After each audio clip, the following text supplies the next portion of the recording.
Hello दोस्तों, नमस्कार। फिल्मी फ्लैशबैक में मैं मनीष पंडित आपका फिर एक बार स्वागत करता हूं।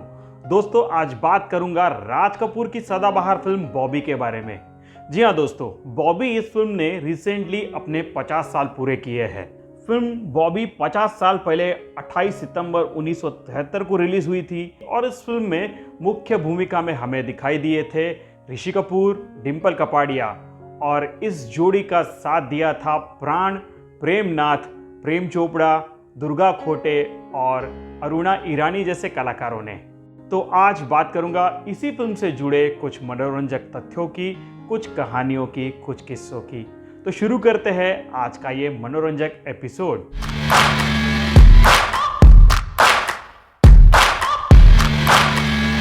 दोस्तों, बात है 1970 की।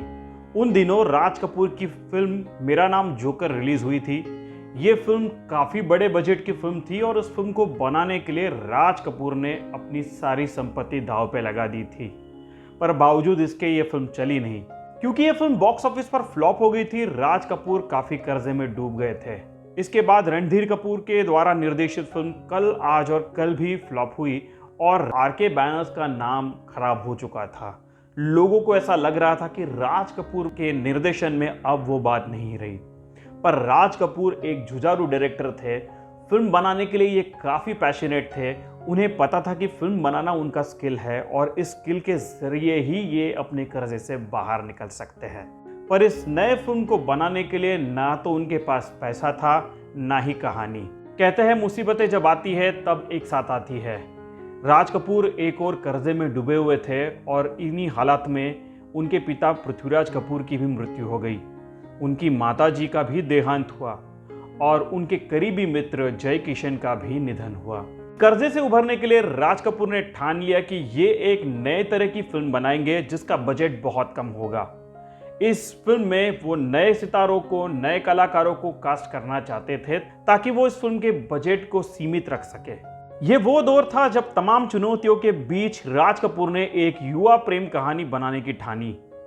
लेकिन फिल्म के लिए पैसा चाहिए था, जिसके लिए हिंदुजा परिवार आगे आया। तब हिंदुजा परिवार विदेशों में, खासकर कि ईरान में, हिंदी फिल्में डिस्ट्रीब्यूट करके अपना बिजनेस आगे बढ़ा रहा था। क्योंकि फिल्म का बजट कम था, राज कपूर ने अपने बेटे ऋषि कपूर को इस फिल्म में मौका दिया। मेरा नाम जोकर जरूर फ्लॉप हुई थी, पर ऋषि कपूर ने अपनी अदाकारी से दर्शकों का मन जीत लिया था। उन्हें उस साल का नेशनल अवार्ड भी मिला था। अब ऐसे में ऋषि कपूर को लॉन्च करना राज कपूर के लिए एक फायदे का सौदा था। एक तो ऋषि कपूर पॉपुलर हो चुके थे और क्योंकि वो घर के ही कलाकार थे, बजट कम रखने में ऋषि कपूर का इस फिल्म में आना बनता था। बस यही वजह थी कि राज कपूर ने इस फिल्म में ऋषि कपूर को लिया। ऋषि कपूर ने अपने आत्मचरित्र में ये बात साफ की थी कि बॉबी एक फीमेल सेंट्रिक फिल्म थी जिसकी हीरोइन डिंपल कपाड़िया थी। उन्हें बस उस फिल्म में इसलिए मौका दिया गया था क्योंकि वो घर के ही कलाकार थे और फिल्म का बजट उस वजह से सीमित हो सकता था। मशहूर फिल्म विश्लेषक जयप्रकाश चौकसी ने बॉबी के बनने की एक दिलचस्प कहानी बताई है। उन्होंने ये कहा था कि राज कपूर के ऑफिस में उन दिनों आर्चिस की एक कॉमिक्स पढ़ी थी, जिसे पढ़कर राज कपूर को एक यंग लव स्टोरी बनाने का आइडिया आया था। इस कॉमिक्स में एक किरदार जब प्यार में पड़ जाता है तो उनके डैड उस किरदार को कहते हैं, you are too young to fall in love. वहीं से ये आइडिया आया कि एक ऐसी फिल्म बनाई जाए जिनके बारे में लोग कहते हैं कि ये कोई प्यार करने की उम्र है। उस वक्त हिंदी सिनेमा में मैच्योर प्रेम कहानियां बनाई जाती थी, लेकिन बॉबी शायद पहली हिंदी टीनेज लव स्टोरी थी जिसमें जवानी का जोश, बगावत, मासूमियत और बेपरवाह मोहब्बत का मेल था। फिल्म की कहानी बनकर तैयार थी और राज कपूर को जरूरत थी बॉबी का किरदार निभाने के लिए एक यंग एक्ट्रेस की, और उनकी खोज पूरी की किशन धवन जी ने। किशन धवन जी एक चरित्र कलाकार थे जिनकी पत्नी बूंदी धवन राज कपूर की पत्नी कृष्णा धवन की दोस्त थी। उन्होंने डिंपल कपाड़िया का नाम सुझाया। उस समय डिंपल कपाड़िया महज 15 या 16 साल की हुई होगी। राज कपूर जी ने उनके एक्टिंग, डांस पर काम किया और उन्हें फिल्म के लिए तैयार किया गया। इस फिल्म के दौरान ऋषि कपूर और डिंपल कपाड़िया के बीच रिलेशनशिप होने की काफ़ी खबरें उड़ाई गई थी, पर ऋषि कपूर जी ने अपनी किताब खुल्लम खुल्ला में यह साफ कर दिया है कि डिंपल कपाड़िया को लेकर वो पॉजिटिव तो थे, पर उनके बीच कोई लव अफेयर जैसी बात थी नहीं। इनफैक्ट डिम्पल कपाड़िया जी राजेश खन्ना के साथ रिलेशनशिप में थी और बॉबी के शूटिंग के दौरान ही इन दोनों ने शादी कर ली। बॉबी फिल्म के रिलीज होने के बाद करीब 10-11 साल तक डिम्पल कपाड़िया जी ने कोई भी दूसरी फिल्म नहीं की। वो अपने परिवार में व्यस्त हो गई और 10-11 साल बाद जब सागर रिलीज हुई तब ऋषि कपूर के साथ उन्होंने दोबारा कमबैक किया। क्योंकि बॉबी के लिए राज कपूर जी काफ़ी कम बजट में काम कर रहे थे, उन्होंने इस फिल्म के लिए कई नए चेहरों को मौका दिया। उनमें से एक थे गायक शैलेंद्र सिंह, जो ऋषि कपूर की बॉबी में आवाज़ बने हैं। राज कपूर जी बॉबी के लिए एक ऐसी आवाज़ ढूंढ रहे थे जो उस हीरो के उम्र को मैच कर सके। उन दिनों शैलेंद्र सिंह भी 18-19 साल के थे और उनका चयन राज कपूर जी ने किया। उन्होंने गाए हुए मैं शायर तो नहीं, इस गाने से ही बॉबी फिल्म का मुहूर्त हुआ था। बॉबी जब बनकर तैयार थी तब राज कपूर साहब उसे महंगे दाम में बेचने की कोशिश कर रहे थे ताकि वो अपने कर्जे से बाहर आ सके, पर क्योंकि उनके रेट इतने ज़्यादा थे उस फिल्म को खरीदार नहीं मिल रहे थे। इस फिल्म को सिर्फ दिल्ली और पंजाब रीजन के लिए बेचा जा चुका था और क्योंकि फिल्म पूरे भारत में नहीं बिकी थी, हिंदुजा परिवार के मन में शंका थी कि यह फिल्म शायद नहीं बिकेगी और इस दौरान राज कपूर के साथ उनकी अनबन हुई और मामला कोर्ट तक गया। पर राज कपूर साहब बहुत कॉन्फिडेंट थे, उन्हें पता था कि अगर दिल्ली और पंजाब में ये फिल्म चल गई तो बाकी के रीजन में भी इस फिल्म को वो बेच सकते हैं। और हुआ भी ऐसा।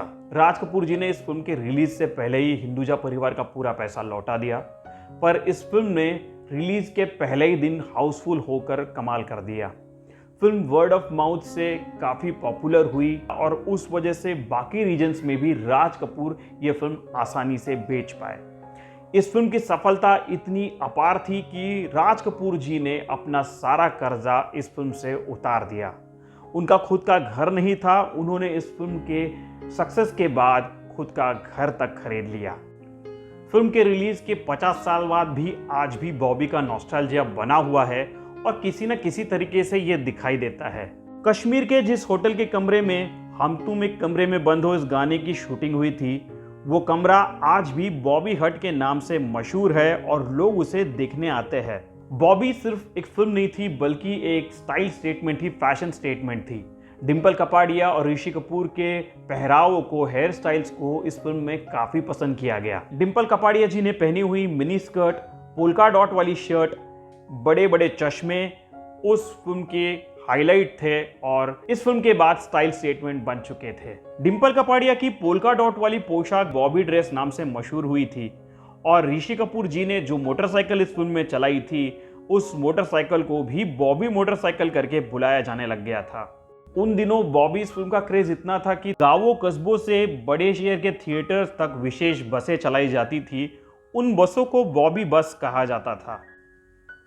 एक और दिलचस्प बात यह है कि इस फिल्म का क्लाइमैक्स रिलीज के बिल्कुल पहले चेंज कर दिया गया था। राज कपूर की ओरिजिनल क्लाइमैक्स में बॉबी और राज दोनों पानी में डूबकर मर जाते हैं, ऐसा दिखाया गया था। फिल्म का एंड सैड एंड था, पर इस फिल्म को देखने के बाद वितरकों ने खूब हंगामा किया। वो चाहते थे कि राज इस फिल्म को हैप्पी एंडिंग दे और राज कपूर ने उनकी बात मान ली। मेरा नाम जोकर के फेलियर के बाद वो और रिस्क नहीं लेना चाहते थे, जिसके चलते उन्होंने वितरकों की बात मान ली और बाद में इस फिल्म का क्लाइमैक्स हैप्पी एंडिंग में बदल दिया गया। तो दोस्तों, आशा करता हूं आपको आज का ये बॉबी स्पेशल एपिसोड पसंद आया होगा। अगर आपको ये एपिसोड पसंद आया है तो इसे अपने यारों दोस्तों के साथ ज़रूर शेयर कीजिए। और हाँ, अगर अभी तक आपने मेरा चैनल सब्सक्राइब नहीं किया तो प्लीज़ सब्सक्राइब का बटन दबाइए और बेल आइकन भी दबाइए ताकि मेरे आने वाले हर वीडियोज़ आप तक सबसे पहले पहुँचे। मिलता हूँ आपको इसी तरह के नए वीडियो के साथ अगली बार। तब तक के लिए मैं मनीष पंडित आपसे इजाज़त चाहता हूँ। धन्यवाद।